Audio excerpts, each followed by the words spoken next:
তোমাদের সবাইকে সুরজিৎ মান্না ক্রিয়েশন চ্যানেলের পক্ষ থেকে সুস্বাগতম। আশা করি তোমরা সকলে ভালো আছো। আমি তোমাদের জন্য এই ভিডিওটিতে তুলে ধরছি 2024 সালের সেকেন্ড সামেটিভ ইভ্যালুয়েশন তথা সেকেন্ড ইউনিট টেস্টের জন্য একটি স্কুলের ক্লাস 10 অর্থাৎ দশম শ্রেণীর সাবজেক্ট ইংলিশ অর্থাৎ ইংরেজির এক সেট প্রশ্নপত্রের সম্পূর্ণ তুলে ধরছি। প্রশ্নপত্রটি তোমরা ভিডিওটি পুরোটা লক্ষ্য করো। প্রথমেই লিখে আছে দেখো রিডিং কম্প্রিহেনশন সিন থেকে এই সিনটা পড়ে নিয়ে তারপরে অ্যান্সারগুলো করবে। আমি অ্যান্সারগুলো কোশ্চেনের অ্যান্সার করবে। আমি কোশ্চেনটা দেখাচ্ছি পরপর নিচের দিকে। তোমরা ভালো করে এই রিডিংটা পড়ে নাও, সিনের রিডিংটা। এরপরে এর দাগে লক্ষ্য করো, প্রশ্ন রয়েছে tick the correct answer from the given alternative. Tick the correct answer from the given alternative. বুঝতে পেরেছ? এবার এখানে দুটো প্রশ্ন আছে, দুটো প্রশ্নই করতে হবে তোমাদের। বির দাগে কি আছে লক্ষ্য করো, write T for true and F for false statements, অর্থাৎ শুদ্ধ অশুদ্ধ করতে হবে, ঠিক ভুল করতে হবে তোমাদের। তো সি দাগে দেখো অ্যান্সার দ্য ফলোয়িং কোশ্চেন্স। সির দাগে একটা প্রশ্ন রয়েছে, সেই প্রশ্নটির উত্তর লিখো। এবারে দুয়ের দাগে লিখো read the poem carefully and answer the questions. কবিতাটা ঠিকঠাক পড়তে বলছে, তোমরা ঠিকঠাক পড়ে কোশ্চেনের উত্তর লিখতে বলছে। এর দাগে কি রয়েছে লক্ষ্য করো, tick the correct answer from the given alternatives.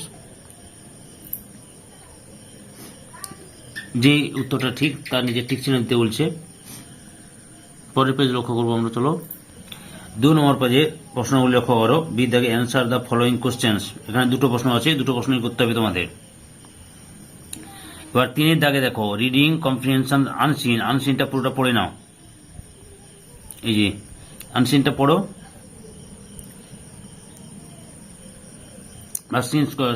Screenshot নিয়ে পড়ে নাও ভালো করে।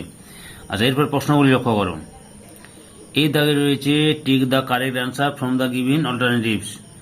গিভেন অল্টারনেটিভ অর্থাৎ যে প্রশ্নের উত্তরটি সঠিক, তো অনেকগুলো উত্তর দেওয়া আছে, তার মধ্যে যে প্রশ্নের উত্তরটি ঠিক আছে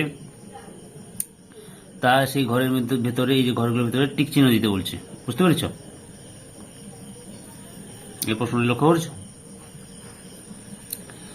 এরপর বি দাগে দেখো, বিদ্যাকে রয়েছে write the true or false F against the following statements giving the supporting experience বা এক্সপ্রেশনস বা সেন্টেন্স।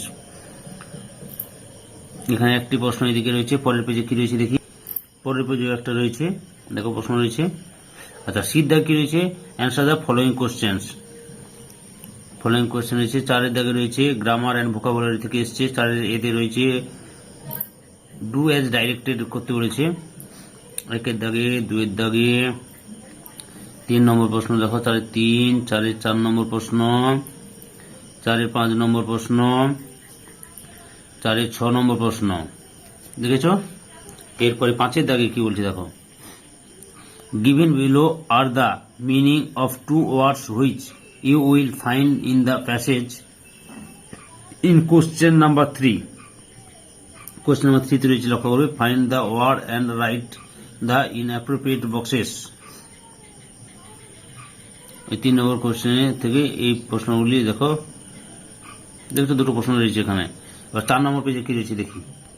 4 নম্বর পেজে রাইটিং লিখতে বলছে। কি বলেছে, suppose you are the captain of your school, write a notice within 100 words for the students of your school requesting them to participate in programme